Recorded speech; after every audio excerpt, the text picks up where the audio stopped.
अस्सलाम वालेकुम दोस्तों। ये भूसा इकट्ठा करने के बहुत सारे तरीके हैं। लोगों ने आजकल शेड बनाए हैं, लेंटर डाले हैं, बड़े बड़े कीमती गैजेट बनाए हैं जिनमें भूसा इकट्ठा करते हैं पूरे साल का। और ये सदियों पुराना तरीका है जो खित्ता पठवार में और पंजाब के कई और इलाकों में भी इस्तेमाल होता है। इसको हम अपनी मुकामी ज़ुबान में फुहाड़ा लगाना कहते हैं, फुहाड़ा लगाना।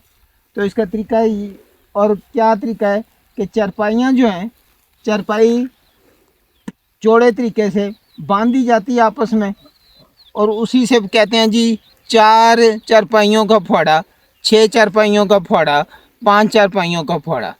चारपाइयों को एक दूसरे से बांध के बीच में 2-3 बंदे होते हैं और भूसा उसमें डालते रहते हैं, मुसलसल डालते रहते हैं। जब बिल्कुल ऊपर तक पहुंच जाता है भूसा, तो ऊपर ये सरूट या कूंदर वगैरह रख के ऊपर मिट्टी की लिपाई कर देते हैं इस तरीके से। तो उसके बाद साइडों पे भी जो है ना वो कूंदर वगैरह रख के उसकी लिपाई कर देते हैं। तो ये पूरा साल महफूज रहता है जानवरों के लिए बेहतरीन। और फिर एक साइड से सुराख करके भूसा निकालते रहते हैं। तो ये बहुत सस्ता, बहुत आसान तरीका है भूसा पूरा साल जमा करने के लिए। ठीक है, ये दिखाएं जी, ये माशाल्लाह इन्होंने 1 2 3